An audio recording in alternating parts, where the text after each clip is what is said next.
যাক, এবার কোনো রকমে এই বিয়ে বাড়িটা মিটে যাচ্ছে। আমার তো রীতিমতো ভয় ধরে গিয়েছিল। ফুল সাজানোর ছেলেটা যা ছোদান ছোদাচ্ছিল, আমি তো ভাবলাম মাঝপথে আমি না চড় থাপ্পড় খেয়ে যাই।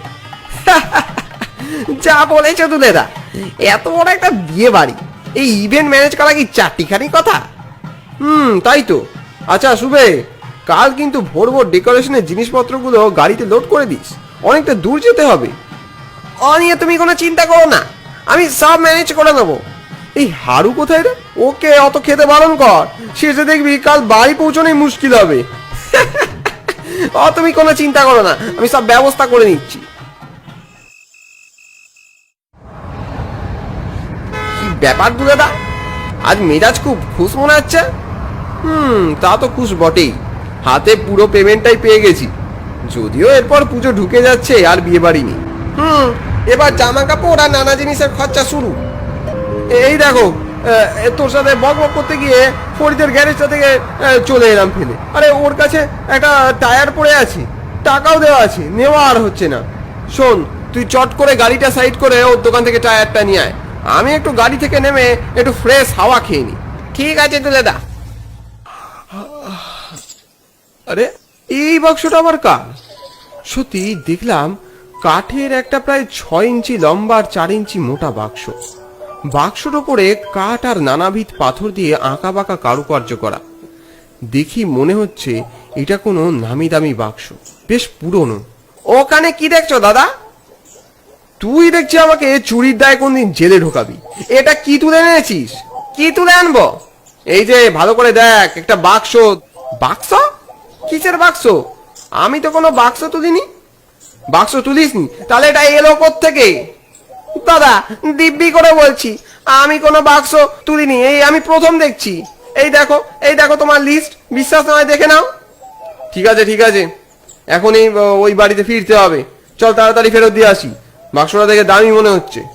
ঠিক আছে। কি ব্যাপার বলো তো, বাড়িটা কেমন যেন থমথমে হয়ে আছে, আর কার যেন কান্নার আওয়াজ আসছে। এই তো কিছুক্ষণ আগেই এখান থেকে জিনিসপত্র নিয়ে ফিরলাম, তখন তো কত লোকজন ছিল। কি জানি। ওই তো উমেশ দা, পরের কাকা। উমেশ দা শুনুন। কি ব্যাপার দুলাল?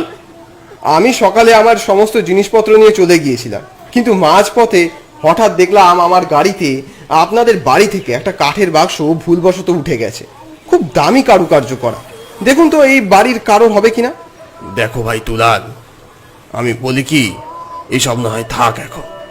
আমাদের বাড়িতে কিছুক্ষণ আগে একটা বড় অঘটন ঘটে গেছে। আমার ভাইপো, মানে যার বিয়েতে তুমি ডেকোরেশন করেছিলে, সে কিছুক্ষণ আগেই মারা গেছে। সে কি কথা? হঠাৎ কি হয়েছিল?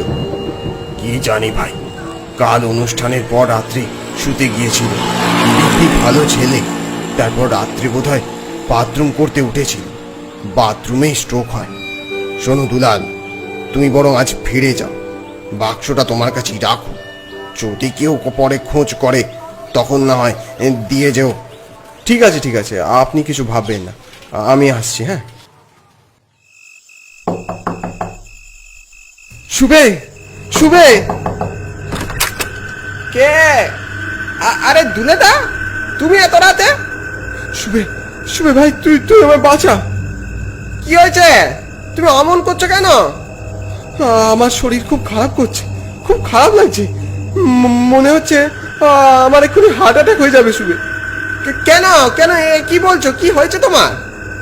হ্যাঁ হ্যাঁ রে, ও ঘরে এমন কিছু আছে যা আমায় বাঁচতে দেবে না। কি উল্টো পাল্টা বকছো? থামো তো, অনেকদিন ঘুম হয়নি তাই মনে ভুলভাল বকছো। না রে, বিশ্বাস কর, তুই আমার সাথে ও ঘরে একবারটি চল, তুই বুঝতে পারবি। ঠিক আছে ঠিক আছে, চলো তো দেখি কি বলছো। কই, কি আছে ঘরে? তোমার মাথাটা না দিন দিন খারাপ হয়ে যাচ্ছে। না রে, আমার মনে হচ্ছিল ওই ওই ওই বাক্সটা কেমন যেন নড়ে নড়ে উঠছে। তোমার মাথাখানা একদম গেছে দুলেদা, জানো তো, বাজে কথা বলছো। তুমি এখন ছাড়ো, চুপচাপ ঘুমো ঘুমো। না, তুই আমার সাথে ঘুমো। কাল রাতে তো ভালোই ঘুমোলো, কিসের সমস্যা বলো তো? কিছুই তো দেখলাম না।